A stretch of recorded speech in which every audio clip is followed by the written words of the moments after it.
Hello friend, नमस्कार। मैं दिनेश शर्मा आज आपको सूर्य महादशा में सूर्य और चंद्र के विषय में बताऊंगा। किसी जातक की सूर्य की महादशा चल रही जो 6 वर्ष की चलती है और उसमें सूर्य में चंद्र की अंतरदशा चल रही है, तो और वो अंतरदशा 6 माह चलेगी। सूर्य में चंद्र की अंतरदशा 6 माह चलती है, तो उस जातक के साथ किस प्रकार की घटना घटित हो सकती है, उसे क्या उपाय करना चाहिए, और बिल्कुल सात्विक में उपाय आपको बताऊंगा जो शास्त्रोक्त है, जो ऋषि पाराशर की होरा शास्त्र में है, उससे इतर मैं आपको कुछ नहीं बताऊंगा। ओके, आगे बढ़ते हैं। सूर्य में चंद्र, तो हम सूर्य की महादशा में आपको सूर्य के विषय में भी जानना चाहिए और सूर्य के कारकत्व भी जानना चाहिए, चंद्र के कारकत्व भी जानना चाहिए और सामान्य जो ज्योतिष है उसके बारे में भी जानना चाहिए, तब आपको ये वीडियो समझ में आएगा। मैंने अभी एक नया एस्ट्रोलॉजी पे एक वीडियो बनाया है, चाहे तो मैं उसका लिंक डाल दूंगा मेरे चैनल में, आप विजिट करके देख सकते हैं। तो चंद्र की जो राशि होती है, चंद्र कर्क राशि का स्वामी माना जाता है तथा इसकी उच्च राशि वृष है तथा नीच राशि वृश्चिक है। वृष राशि इसकी मूल त्रिकोण राशि है। ठीक है, तो ये चंद्रदेव का मैंने चित्र भी बनाया है आपको, तो आप देख सकते हैं इसमें। ठीक है, मून बोलते हैं अंग्रेजी में, MOON मून। ओके, तो ये सूर्य की जो महादशा है वो कुल मिला के 6 वर्ष चलती है। तो इसमें कुल मिला के मुझे जो है, मैंने सूर्य और सूर्य का वीडियो तो बना चुका है और सूर्य का और चंद्र का ये वीडियो मैं बना रहा हूं। आगे मैं मंगल, राहु, गुरु, शनि, बुध, केतु और शुक्र का भी वीडियो बनाऊंगा। ठीक है, तो ये 9 वीडियो बनेंगे इसमें। और मैं ये सूर्य में चंद्र की जो दशा है वो 6 माह होती है, तो ये यहाँ पे आपको डिस्प्ले हो रहा है, यहाँ पे दिख रहा है। और मंगल की कितनी होगी ये भी लिखा है, राहु की भी लिखी है। तो वीडियो आप बनाया जो जा रहा है, आपको इन्फॉर्मेटिव बनाया जा रहा है, जिससे कि आपको चीजें पता लगी, आप किसी के भरोसे न रहो। इस प्रकार से सूर्य में चंद्र की जब दशा चलेगी तो 6 महीने की जो दशाएं हैं उसमें अंदर भी चलेगी। सूर्य में चंद्र के बाद फिर चंद्र चलेगा, फिर मंगल, राहु, गुरु, शनि, इस तरीके से ये जो पूरा 6 महीने आपका सूर्य के चंद्र में व्यतीत होगा। ऋषि पाराशर की जो होरा शास्त्र है उसी से ये श्लोक लेके इसका विश्लेषण किया जा रहा है। काल परिस्थिति के अनुसार हमको कुछ वर्तमान में संशोधन करके बताना पड़ता है और मानना होगा। 3000 साल पहले ये जब ज्योतिष का ये सब लिखा गया होगा उस समय की परिस्थिति और आज की काल परिस्थिति में बहुत अंतर है, तो हमको आज की परिस्थिति में इसको हमको मान्य करना पड़ेगा, है ना।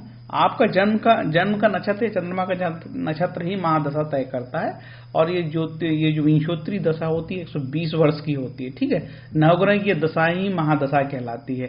जब आपकी दशा प्रारंभ होगी तो थोड़ा कष्ट होगा, तो आपको जैसे आपकी ये सूर्य की दशा प्रारंभ हुई होगी तो थोड़ा कष्ट हुआ होगा, या सूर्य की दशा जब खत्म होगी तो भी आपको कष्ट होगा। ठीक है, सूर्य के पहले जो ग्रह की दशा होगी उससे थोड़ी सी कष्ट होगा, उसको बोलते हैं दशा छिद्र। जब किसी ग्रह की दशा प्रारंभ होती है या खत्म होती है उसको बोलते हैं दशा छिद्र। उस समय थोड़ा कष्ट होता है, तो आपको परेशान नहीं होना चाहिए। भविष्य कथन कहना अपने आप में बहुत कठिन है। ज्योतिष समुद्र, बहुत सारे सूत्र होते हैं, अथाह सूत्र है, उसमें से थोड़े बहुत सूत्र लेके कोई प्रेडिक्शन कभी कोई अच्छा कर देता है। सामान्यतः भारत में अच्छे फलित करने वाले एस्ट्रोलॉजर ज्योतिषी है, उनकी अब कमी हो गई, क्योंकि सूत्र लोगों के पास है नहीं, लोगों ने विद्या दिए नहीं और अपनी पास ही रख लिए। ठीक है, तो ज्योतिष में 44 नक्षत्र दशा होती है और 44 जेमिनी दशा होती है। ठीक, ये जो दशाएं हैं इसके आधार पर ही फल कथन होता है। ग्रह अपनी दशा, महादशा, अंतरदशा, प्रत्यंतर दशा, प्राण दशा, सूक्ष्म दशा, गोचर, कौन सा ग्रह कब फल देगा निर्धारण के लिए ज्योतिष के बहुत सारे सर्वमान्य सिद्धांत है। किस भाव में बैठा है, उच्च का है, नीच का है, दृष्टि, उच्च राशि, शत्रु कहाँ बैठा है। ठीक है, इस सब आधार पर पूरा खल है, विकल है, ग्रह की दशाएं होती है। कल यदि वो युद्ध में हारा हुआ है, यदि एक से अंश के साथ बैठा है, सूर्य के साथ अस्त है या अस्त ग्रह है, वक्री है, तो बहुत सारी चीजें के बाद ही कोई फलित पे आ सकता है। 16 कुंडलियां होती है, 16 प्रकार की कुंडलियां होती है। हो सकता है कोई ग्रह आपका लग्न में तो उच्च का दिख रहा है, लेकिन 16 कुंडलियों में या कि चंद्र कुंडली नवमान कुंडली में जाके बिगड़ गया हो, तो इस तरीके से दिक्कत होती है फलित में। ये सब प्रेडिक्शन कोई व्यक्ति जानकार है वही अच्छे से बता सकता है। तो मैंने आपको बताया कि महादशा, अंतरदशा, प्रत्यंतर दशा, सूक्ष्म दशा, प्राण दशा, ऐसी महादशाएं 9 भागों में बटी होती है। बहुत प्रेडिक्शन, प्राण दशा तक का प्रेडिक्शन करने के लिए सक्षम थे हमारे ऋषि मुनि। बहुत महान खोज थी एक ज्योतिष भारत के हिसाब से। ये सूर्य के कारकत्व तो आपको जरूर जानना चाहिए। ठीक है, ये आप पढ़ सकते हैं सूर्य के कारकत्व, इसमें ज्यादा मैं समय नहीं दूंगा। ये सूर्य के कारकत्व हैं क्योंकि सूर्य के क्या क्या कारण होते हैं सूर्य के, ठीक है, शरीर का मालिक है और ज्योतिष में सूर्य का बहुत महत्व है, क्योंकि शरीर को जो भी प्रॉब्लम होती है उसके लिए सूर्य जिम्मेदार होता है। ये चंद्रमा के कारकत है, क्योंकि हम सूर्य में चंद्र की अंतर्दशा के उसमें बात कर रहे थे। चंद्रमा के कारकत, चंद्रमा सामान्यतः मन का प्रतीक होता है, ठीक है। तो चंद्रमा बहुत सारी बीमारियों के लिए भी जिम्मेदार है। ये आप चंद्र के कारकत देख सकते हैं, आप चाहे तो स्क्रीनशॉट रोक के पढ़ के देख सकते हैं। विंशोत्तरी दशा जब किसी की चालू होगी तो चंद्रमा रोहिणी, हस्त, श्रवण नक्षत्र ये जिनके होंगे चंद्रमा, तो चंद्रमा के लिए 3 नक्षत्र जिम्मेदार होते हैं, रोहिणी, हस्त, श्रवण। ये स्थायी सिद्धांत है, ठीक है। और चंद्र की जो दशा होती है चंद्रमा की, वो 10 वर्ष की होती है, लेकिन हम सूर्य में चंद्र का पढ़ रहे हैं, तो सूर्य की महादशा तो अभी मात्र 6 वर्ष की है आपकी, और सूर्य में हम चंद्र ये चल रहा है जो मात्र 6 महीने का कार्यकाल है। तो जो चंद्रमा यदि वृष राशि में 0 से 3 डिग्री का होगा तो उच्च अंश का कहलाएगा। आपको याद रखना होगा, चंद्रमा वृष राशि में, वृष राशि मतलब 2 नंबर में उच्च का होता है, वो भी 0 डिग्री से 3 डिग्री तक। और चंद्रमा नीच का कब होगा? चंद्रमा वृश्चिक राशि मतलब नंबर 8 में, ठीक है, 0 से 3 डिग्री का होगा तो वो नीच का होगा। इसका मतलब 15 डिग्री का होगा, 20 डिग्री का हो सकता है उसका नीचत्व में कमी जाए। हो सकता है कि कोई ग्रह आपका उच्च का हो, आपका चंद्रमा उच्च का हो, लेकिन वो 0 से 3 डिग्री का ना होगे, वो 20-25 डिग्री का हो, तो उसका महत्व कम हो जाता है। इसलिए आप कभी कभी ऐसा लगता है कि आपकी कुंडली में चंद्रमा तो उच्च का है लेकिन वो बुरे फल, अच्छे फल नहीं दे रहा है। और कभी कभी तो चंद्रमा नीच का भी है लेकिन आपको बुरे फल इसलिए नहीं दे रहा है क्योंकि वो उस डिग्री से बाहर चला गया है। चंद्रमा की जो मूल त्रिकोण राशि कहलाती है वृष राशि, और उसकी स्वराशि कर्क राशि कहलाती है। तो चंद्रमा 2 राशियों का मालिक है, एक तो वृष का और दूसरा कर्क राशि का। आगे चलते हैं।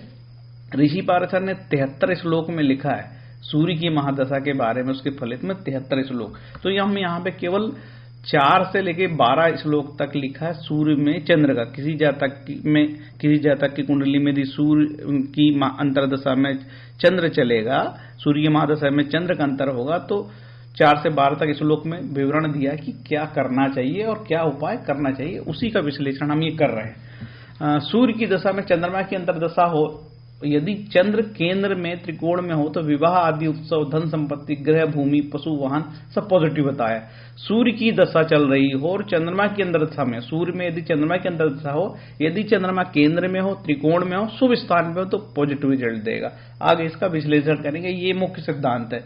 यदि चंद्रमा क्षीण हो या पापयुक्त हो तो नेगेटिव रिजल्ट की बात कहा है। यदि चंद्रमा 6, 8, 12 भाव में, 6वें भाव में, 8वें, 12वें भाव में हो तो भी नेगेटिव बात बोला है। रोग, भय, बंधन, स्थान हानि, शरीर पीड़ा, राजा का कोप, मूत्र संबंधी रोग, चोर से भय आदि बात लिखी है। मैं सिर्फ ये कहता हूं ये पॉजिटिव होगा या नेगेटिव होगा, क्योंकि बहुत सारी क्या क्या होगा ये बताना अपने आप कठिन है, और किसी के बारे में बहुत नेगेटिव बोलना कि ये होगा तो वो एक तो सुन के भी वो उसको बहुत बुरा लगता है और बहुत नुकसान उसको होता है। इसलिए ये नहीं बताता कि क्या क्या हो सकता है, सिर्फ ये बताया जाता है पॉजिटिव आएगा रिजल्ट या नेगेटिव आएगा। तो ये पॉजिटिव कब आएगा, नेगेटिव कब आएगा, आगे हम प्रत्येक लगन की कुंडली से भी देखेंगे। अब इसमें आगे सिद्धांत लिखा है कि 10 से 11 या 9वें स्थान पे या केंद्र में शुभ ग्रह हो तो सुख लाभ होगा। 10 कौन कहलाएगा? सूर्य में चंद्रमा का अंतर चल रहा है तो 10 कहलाएगा सूर्य। तो सूर्य से आपको कुंडली बना के देखना पड़ेगा, और सूर्य से कुंडली बना के यदि चंद्रमा शुभ स्थानों पर गया होगा तो पॉजिटिव रिजल्ट आएगा, खासकर 11वें भाव में, 9वें भाव में, केंद्र भाव में, तो अच्छा रिजल्ट देगा। यदि 10 से सूर्य से चंद्रमा आपका 6वें, 8वें, 12वें या मार्केश की अंतरदशा पर अपमृत्यु कब है, ठीक है। यदि चंद्रमा सूर्य से चंद्रमा 12वें स्थान पे जाएगा, 6वें पे जाएगा, 8वें पे जाएगा, मार्केश ग्रह के साथ होगा तो अच्छा रिजल्ट नहीं देगा। 10 से कुंडली बनाकर देखना होगा, मतलब जहां आपका सूर्य बैठा वहां से कुंडली बनाना होगा। तो ये मैं आपको बता देता हूं, 10 के बारे में थोड़ा सा आपको जानना जरूरी है कि 10 क्या है, ठीक है। ये तो आपको क्या करना पड़ेगा, आपकी कुंडली में जहां पे भी सूर्य बैठा होगा, ठीक, आपकी कोई, ये तो मेष लग्न की कुंडली में उदाहरण से बता रहा हूं, आपकी कुंडली में जैसे यहां सूर्य बैठा होगा तो यहां से देखना पड़ेगा चंद्रमा कहां गया।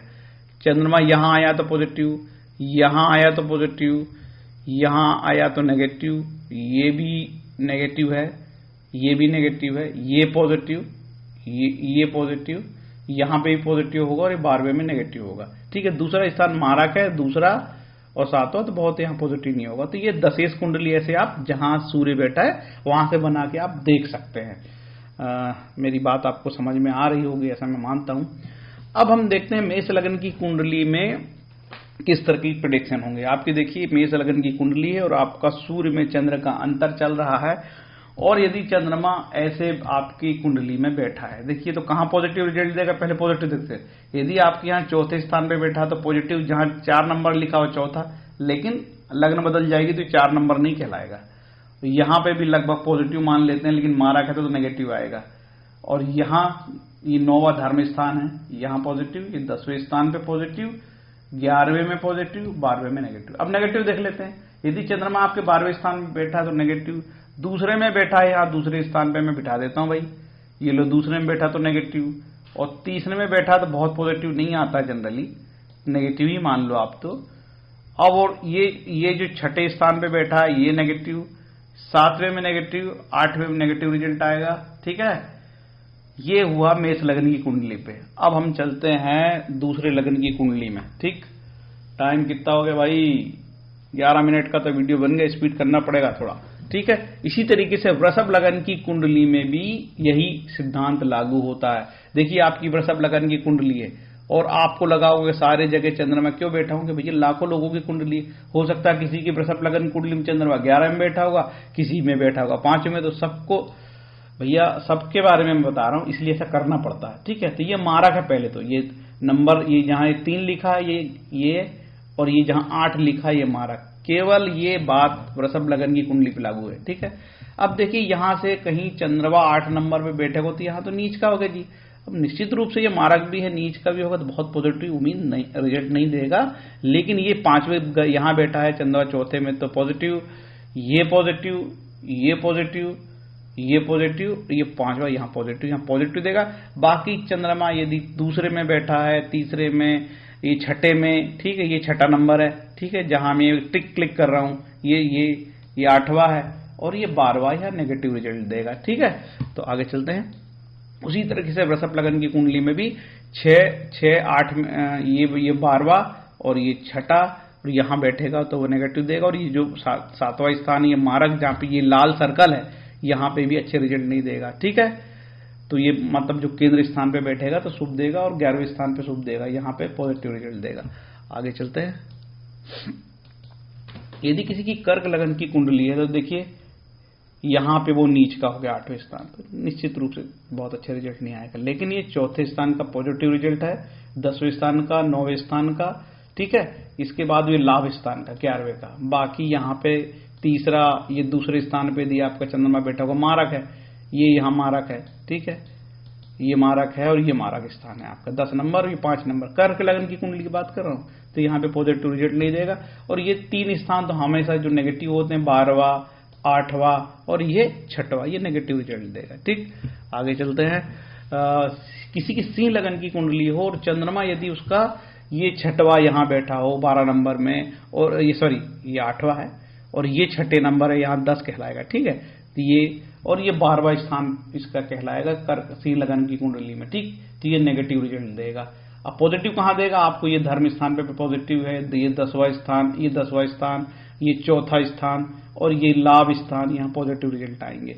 ये 2 मारक जो स्थान है यहाँ पे बहुत पॉजिटिव रिजल्ट नहीं आते। हो सकता है आपका चंद्रमा लगन में बैठा का तो भी पॉजिटिव देगा, लगन में जो बैठा है वो पॉजिटिव देगा। ठीक है, ये मारक स्थान पे आ गया तो नेगेटिव रिजल्ट आ जाएंगे। ठीक, तो आगे चलते हैं। आपका चंद्रमा यदि आपकी लग्न यदि कन्या है तो देखिए 8 नंबर कहां पहुंच गया, ये यहाँ पे नीच का हो गया चंद्रमा।